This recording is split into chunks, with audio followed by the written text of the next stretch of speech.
हमारे राष्ट्रीय अध्यक्ष आदरणीय श्री नड्डा जी,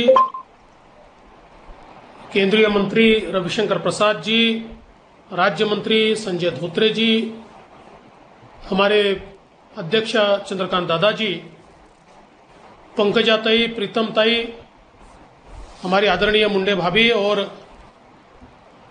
इस परिवार के सभी परिवारजन, सभी हमारे नेतागण, सुधीर भाऊ और सभी नेतागण, या हिंगोली में मेरे साथ उपस्थित हिंगोली के कलेक्टर, हमारे सारे बावनकुळे जी, हमारे विधायक और सारे नेतागण और उपस्थित बहनों और भाइयों, कुछ लोग अपने जीवन में पैदा तो सामान्य होते हैं लेकिन कार्य असामान्य करते हैं। ऐसे हमारे मुंडे जी थे।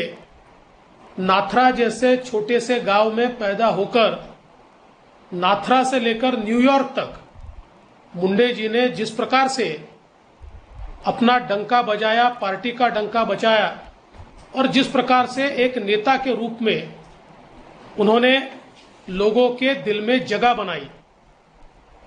हम सभी लोग जानते हैं कि मुंडे जी को जननेता, लोक नेता कहा जाता है। मैं ऐसा मानता हूं कि हमारे सामाजिक राजनीतिक परिस्थिति में कुछ लोग होते हैं जो जननेता होते हैं और कुछ लोग जननायक होते हैं। मुंडे जी का नेतृत्व ऐसा बिरला था कि मुंडे जी जननेता भी बने और जननायक भी बने। लोगों के मन में एक नायक के रूप में, हीरो के रूप में लोगों ने उनकी पूजा भी की और एक नेता के रूप में, अभिभावक के रूप में, एक गार्जियन के रूप में लोगों ने हमेशा उनकी ओर देखा। और इसलिए मैं ऐसा मानता हूं कि महाराष्ट्र की और देश की राजनीति में एक अपनी अलग साख मुंडे जी ने अपनी मेहनत से बनाई। और ये बात सही है कि उनके जीवन में उन्होंने हमेशा संघर्ष किया। मेरे जैसे कई कार्यकर्ताओं को नेता बनाने का काम मुंडे जी ने किया। उनके साथ पार्टी में और विधानसभा में काम करने का अवसर हमको मिला, तो विधानसभा में काम करते हुए किस प्रकार से संघर्ष किया जाना चाहिए, ये हमने उनसे सीखा। और मुंडे जी हमेशा कहते थे, सत्ता से समझौता करोगे तो कभी नेता नहीं बनोगे, सत्ता से संघर्ष करोगे तभी नेता बनोगे। और सत्ता के साथ संघर्ष, ये उनका स्थायी भाव था। एक बहुत बड़ा काल उन्होंने विरोधी पक्ष में काम किया। जब वो मंत्री बने, उप मुख्यमंत्री बने और जिस समय गृह मंत्री का पद भी उन्होंने संभाला, तो राजनीति के अपराधीकरण पर जो संघर्ष यात्रा उन्होंने निकाली थी, कई बार होता यह है कि ऐसी यात्राओं के बाद सरकार आती है और हम रास्ता भटकते हैं, लेकिन मुंडे जी भटके नहीं। राजनीति का अपराधीकरण समाप्त करने का काम मुंडे जी ने करके दिखाया। जिस मुंबई में अंडरवर्ल्ड का डंका बोलता था और मुंबई में एक कोई कार भी खरीद ले तो उसको फिरौती देनी पड़ती थी, उसको रंगदारी टैक्स देना पड़ता था, उस मुंबई के अंडरवर्ल्ड का सफाया करते हुए मुंडे जी ने एक गृह मंत्री के तौर पर बहुत मजबूती के साथ किस प्रकार से कार्य किया जा सकता है, ये हमको दिखाया। वे किसानों के नेता थे, वे गन्ना कटने वाले मजदूरों के नेता थे और इन सभी की लड़ाई रास्ते पर आकर उन्होंने लड़ी। एक उनके व्यक्तिमत्व में ऐसी आश्वासकता थी कि ये व्यक्ति मुझे न्याय दिला सकता है। इनकी तरफ देखकर मुझे लगता है कि नहीं, ये व्यक्ति है कि जिसके कारण मेरे जीवन में परिवर्तन आ सकता है। और इसलिए मैंने प्राय ये देखा, मुंडे जी सत्ता में हो चाहे विपक्ष में, मुंडे जी का ओहदा कभी कम नहीं हुआ। लोगों के मन में वे हमेशा राज करते रहे और कहीं पर भी महाराष्ट्र के किसी भी कोने में मुंडे जी चले जाए तो उतने ही लोग जमा होते थे उनका भाषण सुनने के लिए, उनका वक्तव्य सुनने के लिए। लोग लालयित रहते थे और इतने बड़े पैमाने पर लोगों का प्यार उनको मिलता था। महाराष्ट्र की राजनीति में मुंडे जी का एक और स्वभाव, ये पार्टी से आगे बढ़कर उनकी अलग अलग दलों की दोस्ती, उन्होंने पार्टी के हित में कभी भी ये दोस्ती आने नहीं दी, हित के आड़े कभी ये दोस्ती आने नहीं दी। लेकिन एक अलग संस्कृति राजनीति की भी उन्होंने दिखाई कि अपना कार्य करते हुए, अपने विचारों का प्रतिपादन करते हुए भी एक अलग प्रकार की राजनीति लोकतंत्र में हो सकती है। और इसलिए सारे पार्टियों में गोपीनाथ जी को मानने वाले लोग थे और अलग अलग समय पर इनका उपयोग भी पार्टी के हित में वो करते थे, राजनीति में वो करते थे। विशेष रूप से हमने देखा कि महाराष्ट्र की विधानसभा में गोपीनाथ जी कभी भी खड़े हो जाए तो कोई भी अध्यक्ष रहे या कोई भी बोलता हो, लोग शांति के साथ बैठते थे और गोपीनाथ जी को सुनते थे।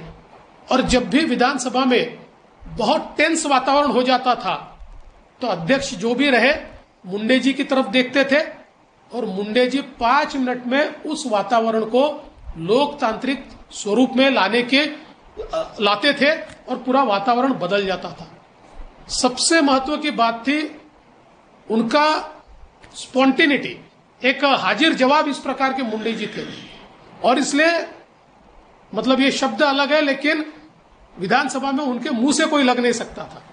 सामने से अगर बाण आया तो उसको 4 बाण मिलते थे और वो ऐसे मिलते थे कि सामने वाला वापस उनसे बात करने की चेष्टा नहीं कर सकता था।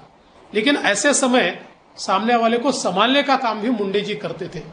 और इसलिए मैंने देखा कि हमारे विधानसभा के माध्यम से मुंडे जी ने जितने प्रश्न सामने रखे और जिस प्रकार से लोगों की समस्याएं सुलझाई, ये भी अपने आप में एक बहुत संसदीय कार्य किस प्रकार से करना चाहिए इसका उदाहरण था।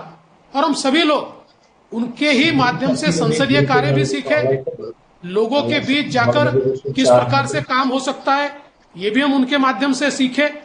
और मैं तो ऐसा कहता हूं कि हम जैसे कार्यकर्ताओं के लिए एक प्रकार का व्यक्तिगत ऐसा नुकसान हुआ मुंडे जी के जाने के बाद कि जो कभी भरकर नहीं निकल सकता। वैसे तो हम ये मानते थे कि मुंडे जी जब राष्ट्रीय राजनीति में गए और हमारे संसदीय दल के उपनेता के रूप में उन्होंने अपनी चमक दिखाई और फिर भारत सरकार में आदरणीय मोदी जी ने उनको उनके मन का मंत्रालय दिया, ग्राम विकास मंत्रालय, जो मुंडे जी के दिल के करीब था।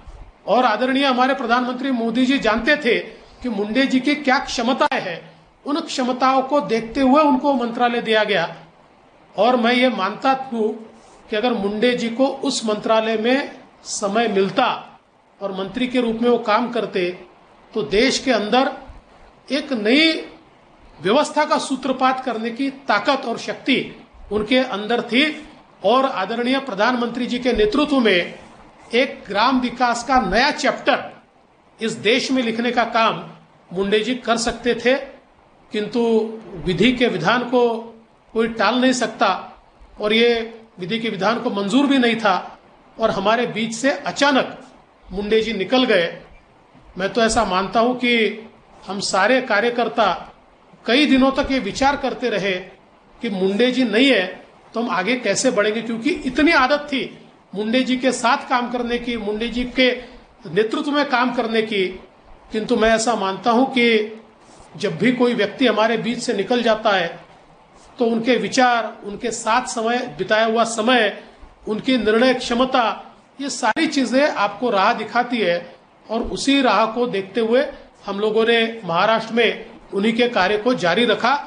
और मेरा विश्वास है कि एक जननेता के रूप में, और विशेष रूप से आज इसका भी उल्लेख मैं करना चाहता हूं महाराष्ट्र के परिप्रेक्ष्य में, कि जिस प्रकार से हमारे ओबीसी समाज के पीछे मुंडे जी खड़े हुए और जिस प्रकार से उनके लिए लड़ाई लड़ी, आज महाराष्ट्र की सरकार के कारण हमारे ओबीसी का आरक्षण महाराष्ट्र में खत्म हो गया है।